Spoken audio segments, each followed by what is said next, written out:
So, as I mentioned in the intro, we really want to handle this in two sections. We're going to talk about who's high risk, what kiddos do we need to be particularly concerned about. And what I'm going to reference is Vanderbilt Children's put an excellent document out talking about children in COVID-19, frequently asked questions. It addresses the number of cases of COVID-19 in kids, how sick the kids get, when children go to school or daycare, how can we protect them? But what I want to mention to you is a listing of who the high-risk kids are, those who we need to be particularly concerned about severe illness. So this is who they list: chronic kidney disease, chronic obstructive pulmonary disease, those with immunocompromised states with a weakened immune transplant from a solid organ transplant, those with obesity, those who have a body mass index that is greater than the 95th percentile, those with serious heart conditions such as heart failure or who have had coronary artery disease, maybe from Kawasaki's that's ongoing, or who have cardiomyopathies, those who have sickle cell disease, and those who have type 2 diabetes.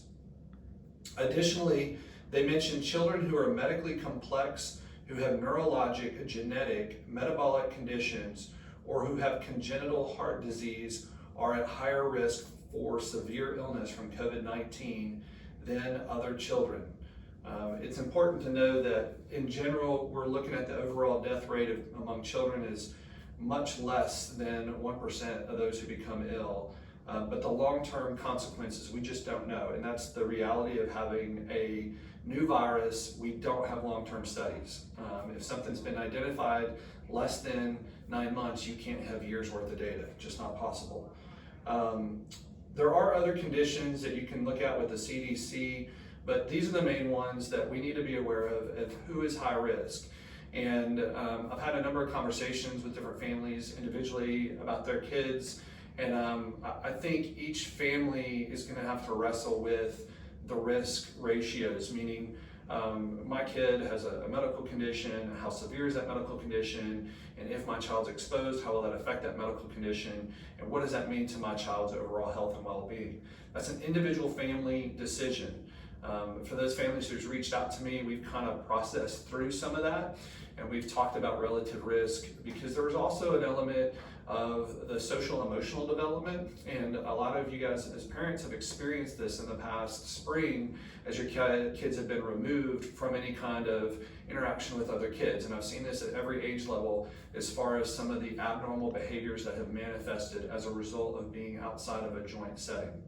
So what I want to talk about now is how do we mitigate risk? If we're going to send our kids back to school, what actions can we take that can help protect them? And there are a number of things that could be beneficial. And again, I want to say up front, this is an incredibly inconvenient situation. There is not an easy way to manage this. And so individually, we are seeing the data project that it is best if the kids can wear their individual face covering. If we were talking face to face, I would have my face covering on. And teaching kids to do that is hard. We've got a few days left before school, and I think one of the things that could be potentially helpful to desensitize them is have them wear a face covering when they're on their electronics or they're watching TV, just simply so they get used to wearing it.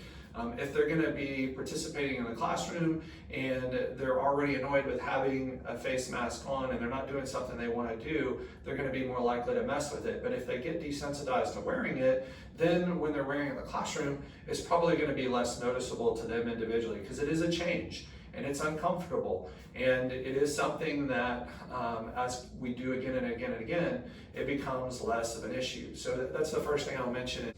The second thing I want to mention to you is, for those that are able, this may be a good year to do the car rider line. We know that if you have minimum contacts, you're going to decrease your overall likelihood. And so maintaining the low number of social groups outside of the classroom is going to be beneficial for you, big picture. So for those who can, I think it's a beneficial thing to mitigate risk. And then the third thing I'm going to mention to you, this is not any particular order, enabling your child to carry some hand sanitizer. I believe that the teachers are going to have more hand sanitizer than they know what to do with this year, but it could be beneficial to have little bits of hand sanitizer with them on their backpack. If they have their own, they may take ownership of it, and they may be more likely to use it.